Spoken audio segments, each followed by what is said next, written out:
এই হলো বর্তমানে আমাদের সমাজ। কেউ ইজ্জতের জন্য কান্নাকাটি করে, রাষ্ট্রের কাছে বিচার চায়, আর কেউ নিজের ইজ্জত বিলিয়ে দেয় অন্য ছেলেদের হাতে, অন্য পুরুষের হাতে। এই বর্তমানে হচ্ছে আমাদের সোনার বাংলাদেশ এবং কি আমাদের সমাজ।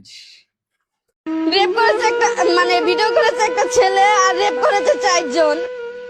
আমার লোকের ছাড়া হচ্ছে 5 জন নিয়ে আমার এনে রেপ করেছে। একজন একজন করে ভিডিও করছে, আমার পুরো জীবন আমার তেজনাট করে নিছে।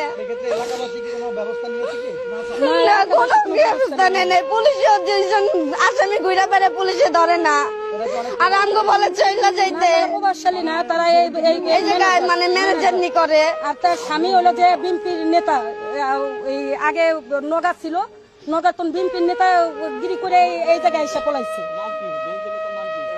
মজিবর। তার পরিবার জানে এবারে বাড়িতে আর একজন মহিলা আছে ফ্যামিলি, হ্যাঁ 2 ছেলে করছে এই কাজ, আবার এই মহিলাও জানে। হ্যাঁ, রিপোর্ট আছে আমাদের কাছে। এই যে